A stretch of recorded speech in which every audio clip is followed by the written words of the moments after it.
السلام علیکم ورحمۃ اللہ وبرکاتہ۔ بسم اللہ الرحمن الرحیم، نحمده ونصلی علی رسوله الکریم، اما بعد فاعوذ باللہ من الشیطان الرجیم، بسم اللہ الرحمن الرحیم۔ یکاد البرق یخطف ابصارهم كلما اضاء لهم مشوا فیہ واذا اظلم علیہم قاموا ولو شاء اللہ لذهب بسمعهم وابصارهم ان اللہ علی کل شیء قدیر۔ صدق اللہ العظیم۔ آج آیت نمبر 20 پر یہ ہمارا موضوع جو وَمِنَ النَّاسِ مَن یقول سے شروع ہوا تھا وہ یہاں پر مکمل ہوا جاتا ہے۔ تو اس کی آخری باتیں اور یہاں تک کا خلاصہ ذکر کرنے کے بعد اگر وقت بچتا ہے تو ہم انشاءاللہ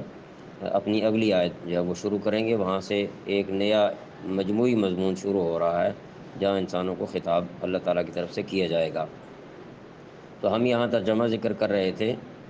یکاد البرق، ایسا لگتا ہے یا قریب ہے، البرق بجلی، یخطف ابصارہم، ان کی آنکھوں کو اچک لے جائے گی، کلما، جب بھی، اضاء لہم مشوا فیہ، جب بھی ان کے لیے روشنی کر دیتی ہے وہ اس روشنی میں چل پڑتے ہیں،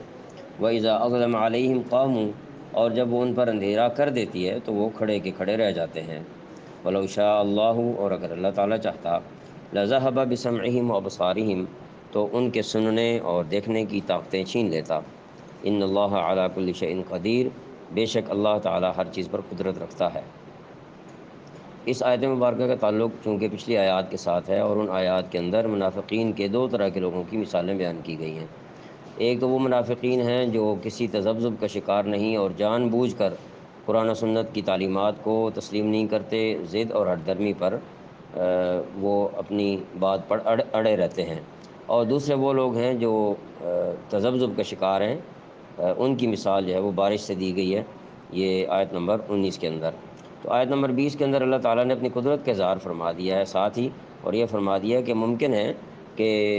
ان کی آنکھیں جو اچک لی جائیں، لیکن اللہ تعالیٰ چونکہ مہلت دیتے ہیں، دنیا کے اندر مہلت کا قانون ہے، اس لیے ایسا ان کے ساتھ بھی نہیں ہو رہا ہے، بلکہ ان کو یہ مہلت دی جاتی ہے کہ وہ اگر دین اسلام کی تعلیمات کو سمجھ سکتے ہیں، اور جب سمجھ رہے ہیں تو اس کے مطابق اس کو قبول بھی کر لیں۔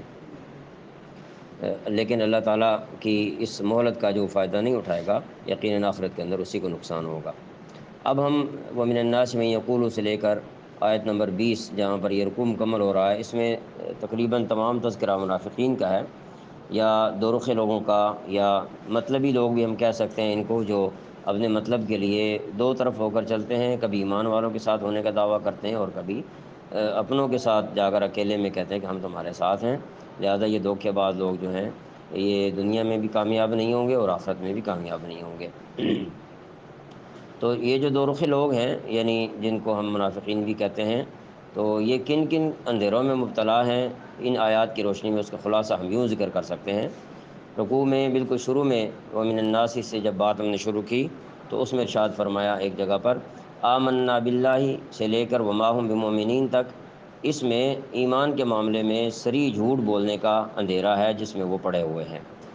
یخادعون اللہ والذین آمنوا، یہ دوسرے نمبر پہ یہ دھوکے اور فریب کا اندھیرا ہے جو وہ اہل ایمان کے ساتھ روا رکھتے ہیں۔ نمبر 3 فی قلوبہم مرض، یہ زبان سے اقرار ایمان کا اور دلوں میں کفر کی بیماری، یہ کفر کا اندھیرا ان کے دلوں میں ہے۔ انما نحن مصلحون، یہ سخت ترین جہالت کا اندھیرا ہے، ہیں تو فسادی لیکن اپنے آپ کو مصلح اور اصلاح والا خیال کرتے ہیں۔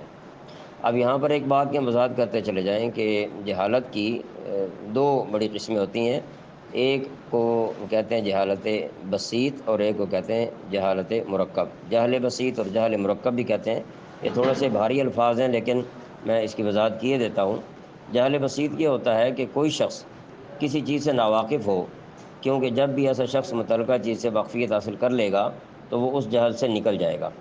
مثال کے طور پر کوئی یہ پوچھتا ہے کہ فلاں موبائل کی قیمت کیا ہے، تو دوسرا کہے گا کہ مجھے تو معلوم نہیں، تو یہ بھی ایک درجے کی جہالت ہے، مگر جب اس کو قیمت معلوم ہو جائے گی تو یہ جہالت اس کی خود بخود ختم ہو جائے گی۔ اور دوسری قسم ہے جہالت کی جہل مرکب۔ جہل مرکب کا مطلب یہ ہے کہ انسان غلط بات کو صحیح سمجھنے لگے، برے عقیدے کو اچھا خیال کرنے لگے، فساد کو اصلاح سمجھنے لگے۔ تو چنانچہ منافقین کا اندھیرا یہی جہل مرکب ہے کہ وہ جہالت میں بھی پڑے ہوئے ہیں اور اس کو اصلاح بھی سمجھ رہے ہیں۔ نمبر 5، انؤمن کما آمن السفہاء، اہل ایمان پر طعن و تشنیع کا اندھیرا ان کے اوپر چھایا ہوا ہے کہ وہ اہل ایمان کو بے وقوف سمجھتے ہیں اور خود کو عقل مند خیال کرتے ہیں، حالانکہ وہ خود بے وقوف ہیں۔ وَإِذَا خَلَوْا إِلَىٰ شَيَاطِينِهِمْ، چھٹے نمبر پہ اسلام اور اہل اسلام کے خلاف خفیہ چالوں کا اندھیرا بھی ان کے اوپر چھایا ہوا ہے۔ ساتویں نمبر پہ انما نحن مستہزئون، اہل اسلام سے استہزاء اور مذاق کرتے ہیں، یہ بھی ایک قسم کا اندھیرا ان کے اوپر چھایا ہوا ہے کہ وہ اپنے کو بڑا سمجھ کر ان کو حقیر سمجھتے ہیں۔ تو یہ بات یاد رہنی چاہیے کہ دنیا میں ان اندھیروں میں مبتلا جو بھی رہا وہ قیامت کے اندھیروں سے نہیں بچ پائے گا۔ اس کی فکر اسی دنیا میں کرنا ضروری ہے۔ اسی لیے اللہ تعالیٰ نے ارشاد فرمایا فما ربحت تجارتہم وما کانوا مہتدین، کہ ان کی تجارت نے ان کو کوئی نفع نہیں دیا اور وہ راستے پر آنے والے تھے ہی نہیں۔ یہاں تک جو گفتگو ہم نے کی ہے سورۃ البقرہ کی ابتدا سے لے کر یہاں تک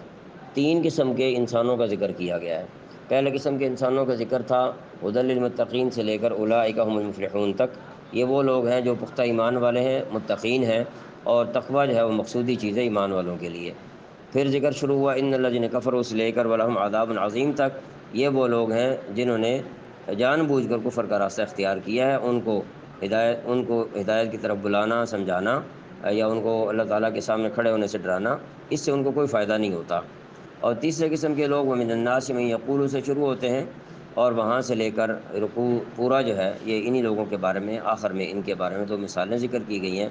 تو یہاں تک 3 قسم کے لوگوں کا قرآن کریم نے ذکر کیا ہے۔ تو یہاں سے ایک بات خلاصے کے طور پر سمجھ میں آتی ہے کہ جب بھی ہم کائنات میں غور کریں گے تو ہمیں 3 قسم کے لوگ نظر آئیں گے، اور بنیادی طور پر ان میں بھی لوگ 2 قسم کے ہی ہیں، یا کافر ہیں یا مسلمان ہیں۔ قرآن کریم میں بھی آتا ہے، اللہ کریم نے ایک جگہ پہ یہ بات ارشاد فرمائی ہے کہ ان کی مرضی ہے کہ وہ ایمان کو اختیار کریں، اور ان کی مرضی ہے کہ وہ کفر میں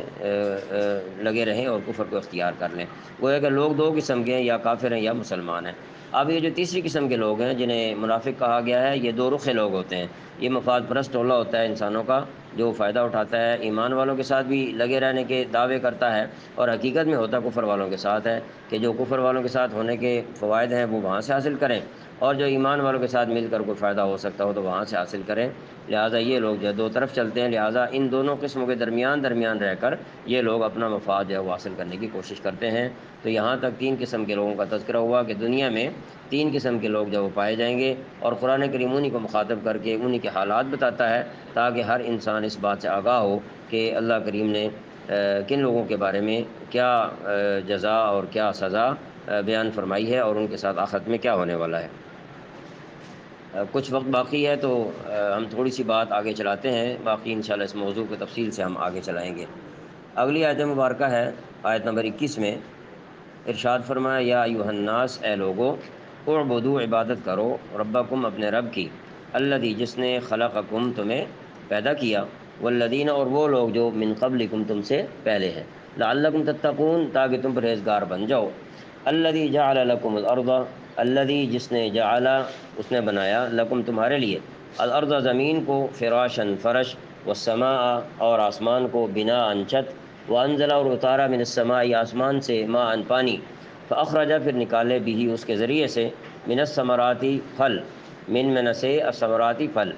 رزقاً، بطور رزق، لکم، تمہارے لیے، فلا تجعلوا، تو تم نہ ٹھہراؤ، للہ، اللہ تعالیٰ کے لیے، انداداً، کوئی شریک، وانتم تعلمون، اور تم جانتے ہو۔ تو یہاں تک اس آیت مبارکہ کا لفظی ترجمہ مکمل ہوا ہے، تو ابھی انشاءاللہ ہم اس کا بامحاورہ ترجمہ بھی کرتے ہیں۔ یا ایھا الناس اعبدوا، اے لوگو، اپنے اس پروردگار کی عبادت کرو، الذی خلقکم والذین من قبلکم، جس نے تمہیں اور ان لوگوں کو پیدا کیا جو تم سے پہلے گزرے ہیں، لعلکم تتقون، تاکہ تم متقی بن جاؤ۔ الذی جعل لکم الارض فراشا، وہ پروردگار جس نے تمہارے لیے زمین کو بچھونا بنایا، والسماء بناء، اور آسمان کو چھت، وانزل من السماء ماء، اور آسمان سے پانی برسایا، فاخرج به من الثمرات رزقا لکم، پھر اس کے ذریعے سے تمہارے رزق کے طور پر پھل نکالے، فلا تجعلوا للہ اندادا، لہٰذا اللہ تعالیٰ کے ساتھ شریک نہ ٹھہراؤ، وانتم تعلمون، جب کہ تم جانتے ہو، یعنی یہ ساری باتیں تمہارے سامنے ہیں، تم ان کو جانتے ہو، لہٰذا اللہ تعالیٰ کے ساتھ تم شریک نہ ٹھہراؤ۔ اس آیت مبارکہ کی انشاءاللہ مزید توضیح ہم اگلے کلپ نمبر 30 میں کریں گے، کیونکہ ہمارا وقت مکمل ہو گیا ہے، اور اگر اس کی توضیح شروع کی جائے تو کافی وقت لگ سکتا ہے۔ اللہ تعالی ہمیں عمل کی توفیق دے۔ وما علینا الا البلاغ۔